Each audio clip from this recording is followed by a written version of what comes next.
жағдайға келіңіз. Біз сіздерге 10 кеңес айтамыз. Бірінші, өз-өзіңізді жақсы көріңіз. Сонда өмір сүру әлде қайда жеңіл болады. Екінші, бірге жүрген қыздардың бәрі әрқашан қасыңыздан табыла бермейтінін ұмытпаңыз. Үшінші, егер шынайы дос тапсаңыз, қандай қашықтықта болса да, достық қарым-қатынасты үзбеңіз. Төртінші, дүниеге қызықпаңыз, ол сізді бақытты етпейді. Бесінші, қандай жағдайға кезіксеңіз де, ешкімді кінәламаңыз, қатені алдымен өзіңізден іздеңіз. Алтыншы, әжеңізбен жиі уақыт өткізіңіз, ол сізге көп нәрсе үйретеді. Жетінші, есте сақтаңыз, белгілі бір мәселеге тіркеліп, өмір тоқтап қалмайды, өйткені жаңбырдан кейін де күн шығады.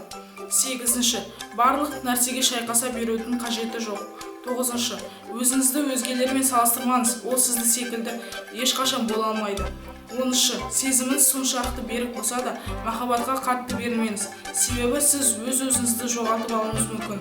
Сіздермен болған Ибраева Сабия, біз осымен аяқтадық.